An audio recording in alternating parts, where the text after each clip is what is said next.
más de 120 universidades de todo el mundo. Primer y único equipo representando a México. Un sueño. Somos TM Racing, una escudería universitaria que nació con el sueño de representar a México en la Fórmula Student, una competencia británica donde universitarios de todo el mundo diseñan, construyen y superan sus límites. Somos un equipo de más de 50 estudiantes que buscan llegar a la segunda etapa de la competencia. Nos enfrentamos a la categoría de Concept Class, un reto de planear y diseñar un racing car que sea seguro de pilotar, eco-friendly y costeable. Es por esto que buscamos la ayuda de patrocinadores entusiastas que nos apoyen con los costos y manufactura del auto. Haz que el nombre de tu marca llegue al otro lado del mundo en esta gran competencia. Construyamos un sueño juntos.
Funny, adventurous,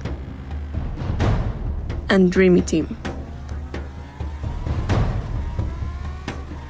And the most important thing of all is that we're a family. A family that seeks to go very far and win Formula Student by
Hello, Natasha. Thank you so much for your time and the opportunity to talk to you. May I just say you're a rockstar?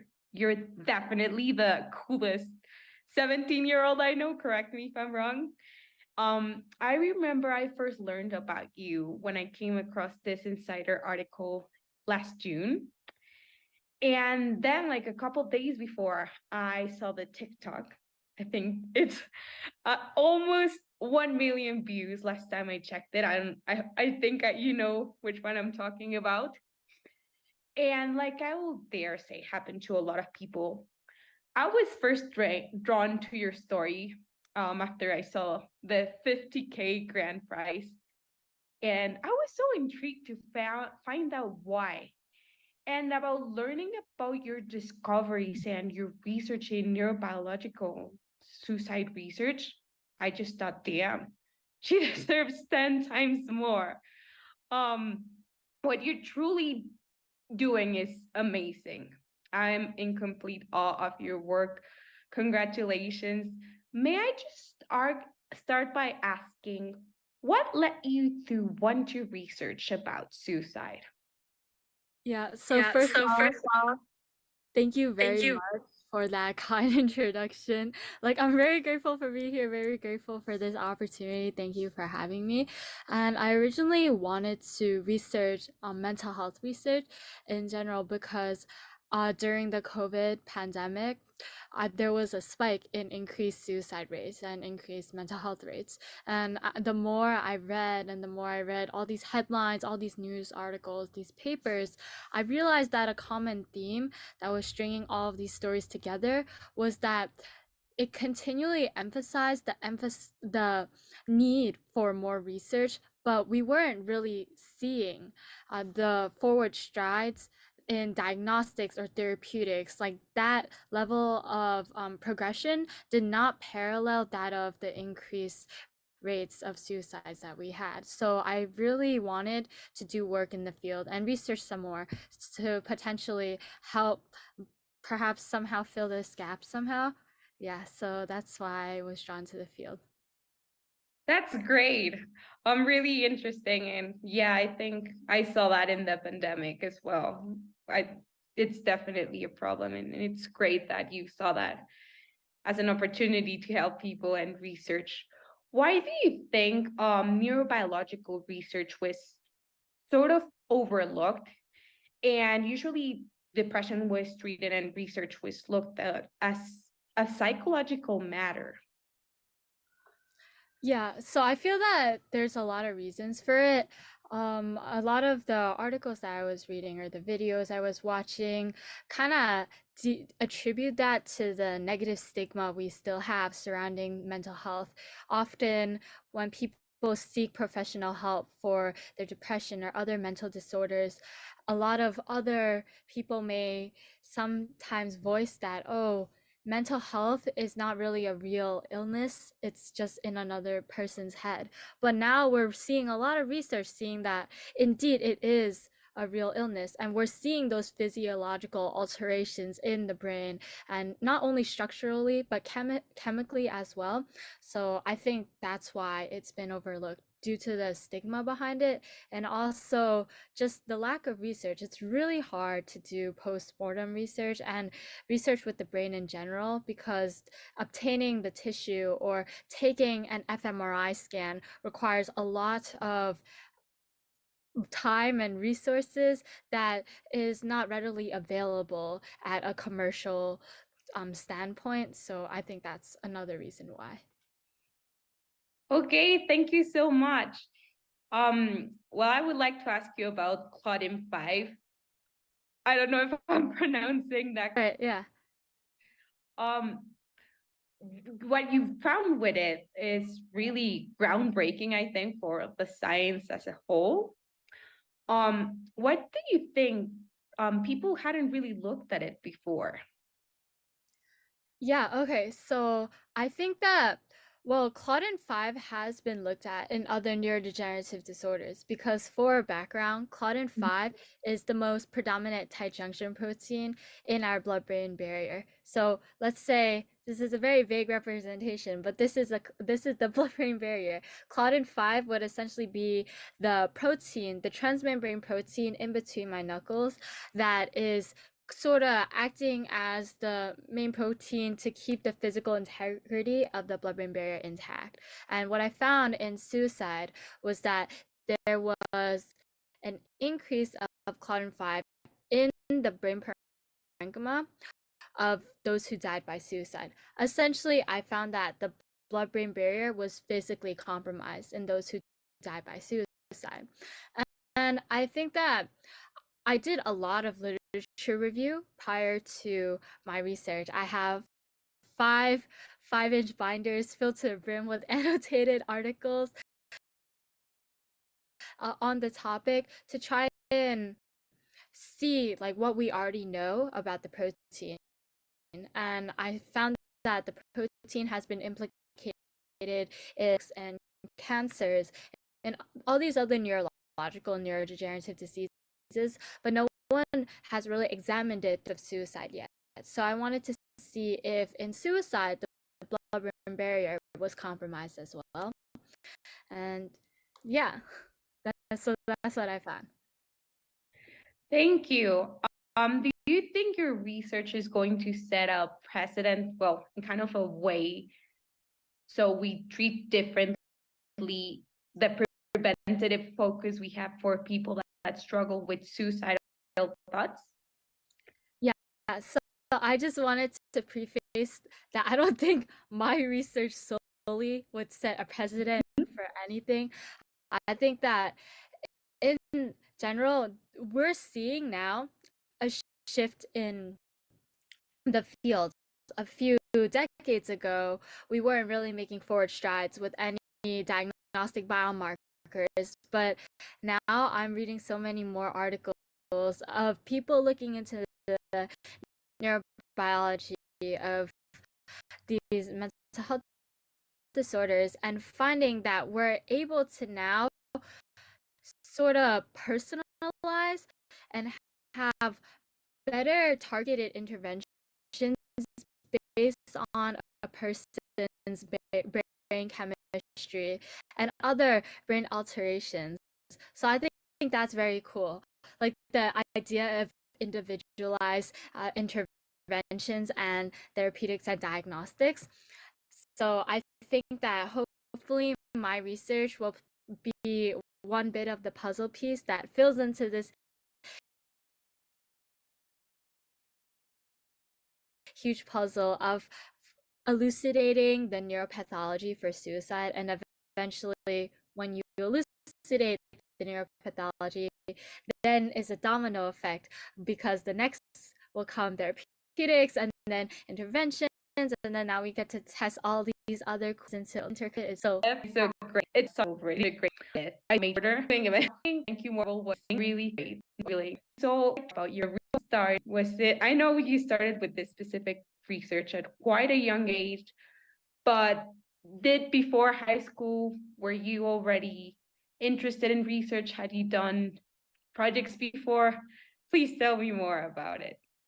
yeah, so I was always really interested in STEM ever since I was a kid, and I dabbled in a lot of research fields. I remember I had this phase when I was really into quantum dots for some reasons. So I kind of played around with this molecular software. It's called Avogadro to try and like I don't know, like optimize the structure of the quantum dots, but that didn't really go anywhere. That was just for fun. And then I also did this research during the pandemic with these alternate films. I tried to make a biodegradable film that could kind of prolong the shelf life of bananas and fruits because, well, in my house, we eat a lot of bananas. And during the COVID pandemic, we had a lot of problems with well, I think this was everywhere, but a lot of people were panic buying and panic purchasing a lot of foods. So often there wouldn't really be the necessary produce that we needed. So my mom wanted to find a way we could like prolong it without expiring. So that kind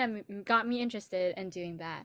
But I kind of realized that while I did find those fields really interesting, I it didn't really satiate me, if that makes any sense, because I feel that ever since I was a kid, I was always really into neuro. I really like the brain.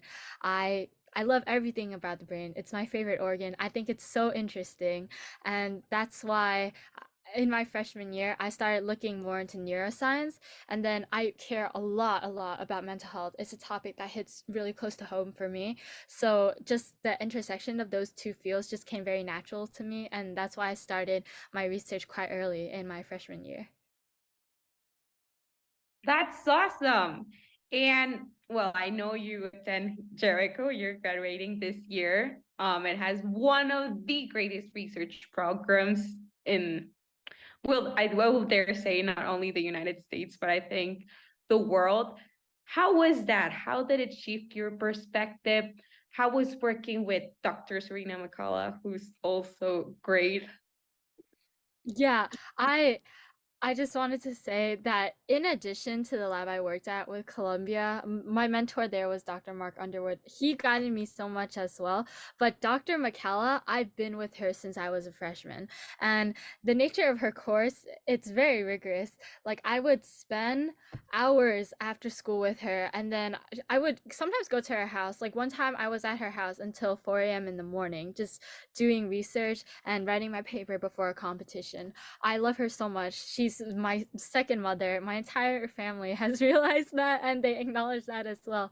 But I think that the main thing I learned from her class and her in general is that in the beginning of my research journey, I was never a confident person. I always thought, research, I'll leave it up to the smart people to figure it out, and we'll just see what they can do, and then that would be it. But Dr. McCallum made me realize that I could be one of those smart people and hardworking people that I looked up to so much in my life. So she really gave me that confidence that I really needed and the push I needed to really pursue what I like and do it well too. Oh, that's awesome. That's such a great story. I love to hear that. And well, in this research process, you say you don't think you were like one of the smart people. Well, I think you're brilliant. I'm pretty sure you know that too, as of now. But why do you think there's such a stigma about doing research in people? Well, especially teenagers. I remember I used to take research methodology. It's kind of a mandatory course here, but a lot of people don't want to do research. It's looked as something that's very complicated, kind of tedious. What advice would you have for people that don't want to do research, especially teens that think that it's something that's very complicated? Yeah, so I just wanted to say that I know that a lot of people look at the 50K award and that accolade, but I'll be honest, first off, like I never thought that I could do that at all. I still view myself going into research. I was just another ordinary high school student, and I just really liked my field. And that's pretty much all I had going for me. I didn't know how to code. I didn't know how to work with any brains. I didn't know anything. So what I did was, because I love that topic so much, I took that time to learn how to code, and I really wanted to figure all these like genetic modulations and its role in suicide. So I took the time to learn how to code because I wanted to answer that question. And I also really wanted to work with the brain. So I took the time to learn the methodology, go through the necessary training, bother my mentor a lot to make him like teach me, and also all of that great things. But I do want to acknowledge that it is hard. Like research is definitely really hard, and I've been there. I've had the 3 a.m. Long nights trying to battle my code errors only to realize that I missed the right bracket somewhere, and also hunched over for hours over the tissue.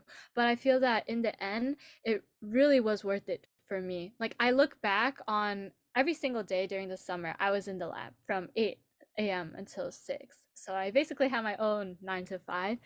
But looking back, I don't regret a single second because I know that the work I did may have some sort of clinical application one day, and that to me really excites me. So my one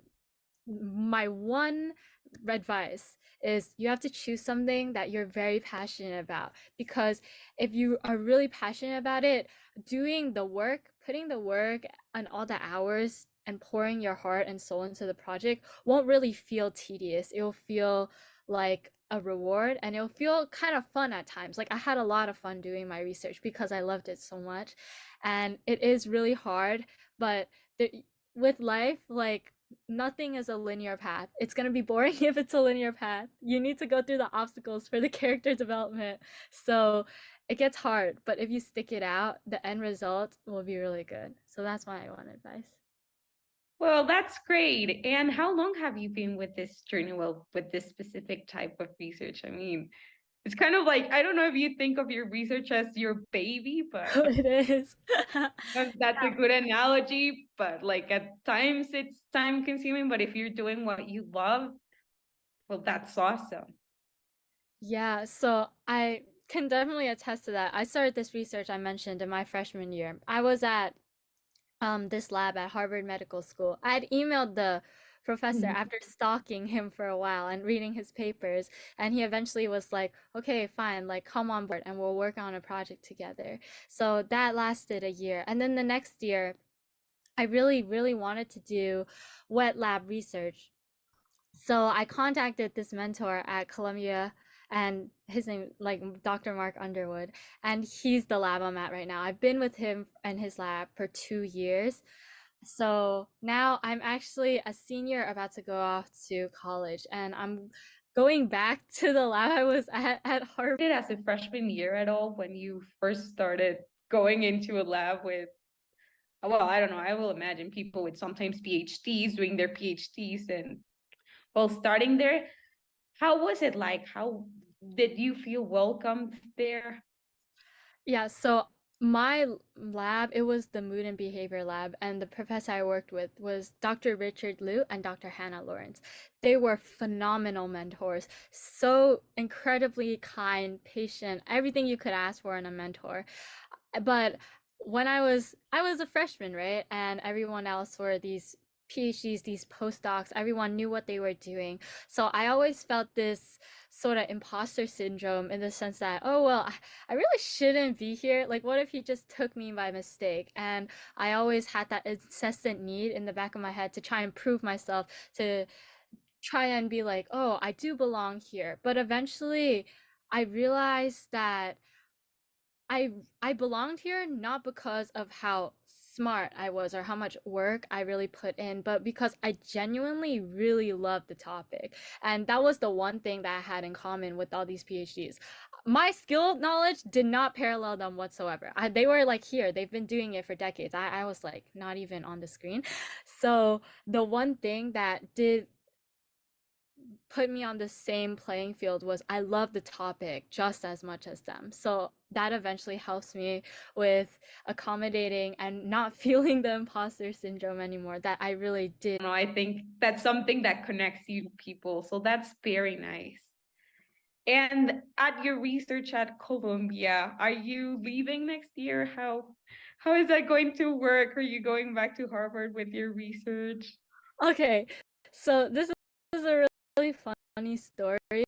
But mentors and I were talking about it, and we don't have a definite answer as to how it could work yet, because it's the way everything works is it's from grant to grant, and the grant that the project I was working under on, it's ending. So they're getting another grant, and we have to see whether or not that grant gets approved. And they did mention that if it does get approved, they could finally hire me to work remotely, because I have no problem with this. I would do this anyway. I haven't been paid, even though like people have been like, "Oh, you spend more hours doing research than someone does working," but it's okay because I love it. So they did talk about that possibility. So we're gonna see down the line how it goes. We're gonna give it a few more months to hear back. Oh, So that's nice. Well, finally your 9 to 5 may turn into an actual 9 to 5. Oh, that's great. And how do you balance like life as a high school student, as a researcher with newly found fame, I assume? I saw you on the Disney Plus series. How do you do this? I'll be honest, I I don't really feel different at all in the sense that I still feel like the same person I always was. And in regards to balance, I really did change in that aspect in the sense that in the beginning of my research, I was always work, work, and always, oh, I'll work hard now and I'll play later. But that later date never came, and I never gave myself the necessary break that I deserved. So as I grew up and I matured, I'm really lucky that I have parents and close friends who always remind me to, take a chill pill and life's very short and you can't spend the entire beginning of my life just working. So I know now, like definitely got much better with balance. I used to go on vacations with my family and just like be on my computer doing research, but now I actually put it away and I spend time with them. And same as my friends. So I'm very lucky for that. But overall balance, definitely improving. Could always be better, but I'm getting there. Yeah, one step at a time. I don't know if this happens to you, it happens to me, but if I'm so passionate about a work that I'm doing or a project that I'm working on, like I don't want to stop. It's not I even that I'm know. stressed and I'm working. It's I don't want to stop. I don't want to let it go. I'm like, no, I'm going doing good. And yeah, I don't know if that happens to you No, also. I totally get that. Yeah. But sometimes I like, man, I need to do other stuff that's just not working. But yeah. And how are you feeling about going to Regeneron this year? By the time this airs, I know you will be there. Are you excited? I think this is I think it's a high school contest now, so this is the last year you'll attend. How are you feeling about it? Oh, it's it's been my dream since I was in elementary school to be a Regeneron STS finalist. I wish that was an exaggeration. I knew about this since I was a fourth grader because my school, our research program is very strong. So I would walk through the school and see posters of the finalists and be like, oh, I want my face on a big poster. Like at that time, it was superficial, but as I grew up, the implications behind being a finalist, I always looked up to those people. Like, oh, these are the next STEM leaders of our generation, and they work so hard, they care so much about their topic, and I just admired them so much. So to be named an STS finalist this year. I'm finally going to DC to meet other kids who are so brilliant. I'm so excited. Like I already started talking to these other finalists. Not only are they brilliant people, they're good people too. And yeah, I'm just so excited that I could share the title with all these amazing kids. Oh, I'm so happy to hear that. And honestly, you deserve it. I'm sure you'll do great. Like, if not, like it, I don't know if it's only about place. I don't think it's only about placing, Oh. but meeting all great people Yeah. and getting to know cool people that are also into research. I find that amazing. And like top 40, like, come on, you're like slaying. Thank you so much. I didn't think I would make it past the 300 cut. Like I submitted my application 5 minutes before the deadline. Yeah. No, it happens. Sometimes it happens, but you had to be there. Your research was great. Yeah, so best of luck in DC. Yeah. And well, I just wanted to, well, maybe one of the last questions. You're going to Harvard next fall. What's next for Natasha Kubiwat? What are your plans for the future? That's a really great question. I honestly get that. I get asked that all the time, not just at family reunions, just in general. And I I quite honestly don't really know because I I right now my current plan is okay, I focused on getting into college. I got into my dream school. I know I want to major in neuroscience, and my long-term goal is to become a pediatrician or like and at the same time do research. But in regards to what else, I honestly don't know. I I know that Harvard has amazing resources. There are brilliant people there. So along the lines, want to start possibly an organization or a network thing to help kids with STEM in regards to starting research and really disseminating like my passion and what I know to them. Because I've been kind of unofficially doing this. I get texts from people, emails from people asking for help with their research, and I answer them on a case by case basis. But if we can make this large scale, that's what I think that would be really cool. But for other nitty-gritty details, I don't know. I'll have to find out. But yeah, my long-term Yeah, goal, one step at a time. The yeah, future is weird. it I is. honestly don't know. Like I admire you so much. At 17, I had no idea of what I wanted to be in my life. I switched majors. No, it's a process, but I admire you so much. I think you're on the right track to know to a certain extent what you want to do and to let flow else. And now that you mentioned your, well, maybe nonprofit, um, coming up maybe in the future, maybe not in STEM. Um, I think it's great that you are trying to motivate and help other kids get into STEM. I really think, well, for me, you're an inspiration. I'm older than you, but why do you think, and I would like to ask you that there, well, I know this number is increasing, but usually girls are not going into STEM. I know this is something that's growing, but I still think it's a problem. We need more Yeah. girls in STEM. I am so glad you brought that up. Like, I don't know about you. You probably have the same experience as me, but I was always the only girl in just STEM classes. Like when I was preparing for the Amy, I was the only girl in my math team who did these math competitions. And I'm the only, for the longest time, I was the only girl on my science bowl team. And there were not a lot of girls on my science Olympiad team either, which really was phasing because there are a lot of brilliant young girls. And I think the reason, well, part of the reason they don't really go into STEM is, at least for me, this was a reason.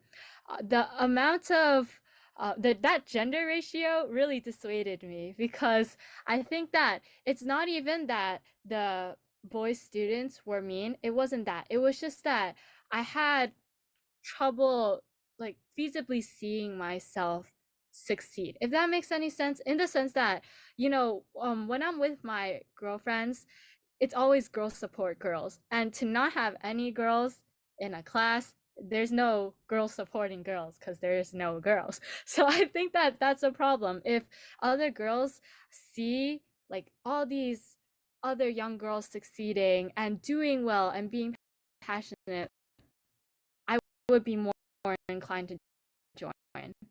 And that's kind of like what I hoped for when I was little. I always hoped for like, oh, I always want to see a girl be president one day, or a girl or whatever like scale there was. Just girls in leadership STEM positions, or just leadership in general. So I understand. Yeah, agreed. I think we'll have seen Yeah. students like us you. Well, maybe I could do that. Like, not even like have to think twice about it. And did you ever face any misogyny, like as a researcher, or like moments you felt you were dumbed down, or somebody like mansplaining? You're like, yeah, I definitely know my research and I know what I'm talking about. You know what's really funny?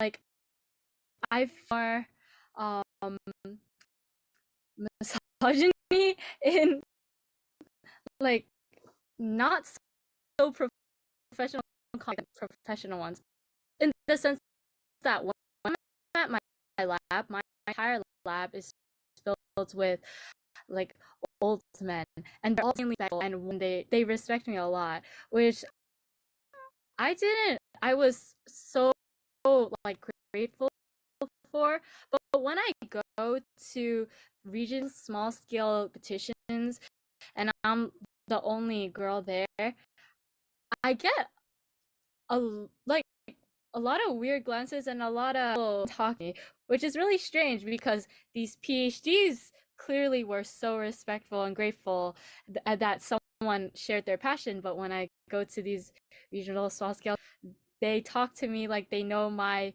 topic that I've spent years working on better than I do. So I just have to stand there and kind of be respectful. And then I'm like, oh, I wish there was a girl here right now. But yeah, that unfortunately is common. Yeah, I can imagine. Well, I know it's not pleasant, but I think it's also great to know that, well, in the path that you may be headed towards, in like prestige lab, surrounded by people that actually like see you and respect you. So that's great.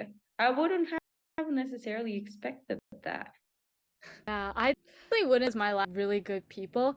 But when you take a step back and be like, huh, I'm facing more rude remarks in a non-professional setting than I am in a workplace. Things into yeah. Yes, as a society as a whole. And if it's people like boys our age or like your age, I don't know. That's something to look forward to. But how do you handle it? How do you handle scenarios where somebody may be like talking about your research a little bit better? I stand there and I nod, and then depending on my energy level, I argue back. No, I'm joking. I'm actually not. But and then I just remind myself that I would put in all to do all of this, and I used to get annoyed, but now I'm just sort of like used to it, and I respect my work, the amount of work that I put in to do my research enough to not engage. So I just go like, okay, like thank you. Oh, yeah, that's great. That's being that's called maturity. If you're confident in yourself, I will also imagine that you're like expressing that confidence and you don't let people get to you. My parents always say, if you don't have any haters, you're not doing it correctly. I don't know if that's true, but I live room to make. Now that your parents, how big of an influence are they in your life? Yeah, so they're a really big influence and everything. I the sense that my mom is the strongest woman that I know, and she's raised me to be like strong. And I'm also really, really grateful that my dad is also just really wonderful as well, in the sense to me to achieve the best I can, and and so to loving parent, I think really develop the necessary grit and perseverance and the sense of I can do this, what I want to do, and such a good back and supporting system. I know that whenever I fall with my research or with anything and I'm not having a great day, my mom is always there with my favorite to make me feel better, and they're always like ready to listen to my problems, give me really good advice, and they're also they immigrated from Thailand, so really seeing the amount of work. One goal was to in order to be able to afford the sweets for me and my sister to eat that he couldn't when he was a child. So to really hear the way he thought about that really shows like how much he loves our family, like me and my sister. So love and so I know God. Yeah. Oh, that's really nice to hear. also a child of immigrants. And I don't know if this is, but like times when I'm frustrated or I don't know that of what they did, like makes me that I can do things because I know like starting your life in a new country is not easy. If they were able to do so and give me so many things and have a great life, like I can definitely do it, whatever. I don't know No, if you. yeah, I definitely get you. Like my mom and I learned English at the same time. Like I would be 5 years old and then she would be studying English with me. So I'm always reminded of that because it's a really vivid memory for me still. Like us watching the same like kiddie shows together to learn English.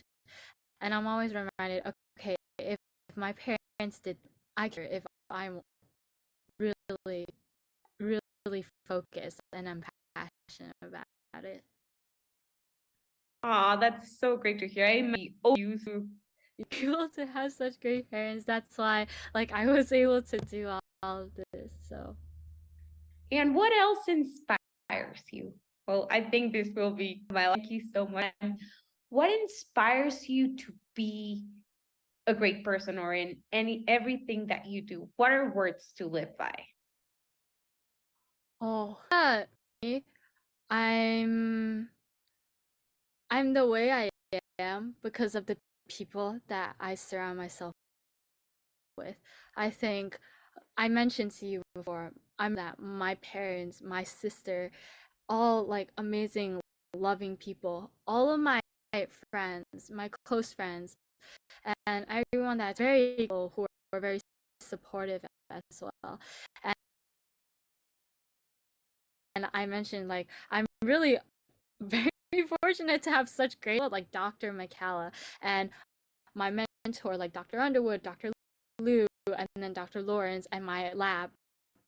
That network of system, not only do they teach me to be like let me excel professionally, but on a personal standpoint, I've learned them and each of their stories because everyone is different in order to have the necessary like empathy reminded. I guess like why I'm doing things. So I think as an example is often when I'm doing research, you're hunched over and then you're just working with these cell lines and you forget that, oh, these people, the tissue is just for science. That's a really noble thing to think about. And my mentors remind me of that. And that helps me be grounded in my work and grounded in my daily life. So, yeah. Wow. Like this thing that I hadn't really and it Yeah, gets me to think. it Yeah, definitely gets about the process, but wow. Like, yeah. like I I just somebody love and then be yeah. willing because it's not a pretty thing. Suicide is definitely not something still be willing to donate that or like kind of like lose parts of the person you love so others can be saved. Yeah. I think that's amazing. I know. I definitely agree with you. Like working with it, you don't really think about it. But when you take a step back, like whenever I'm tired or anything, and then I'm like, oh, it's so nice outside. I could be at the beach right now. And then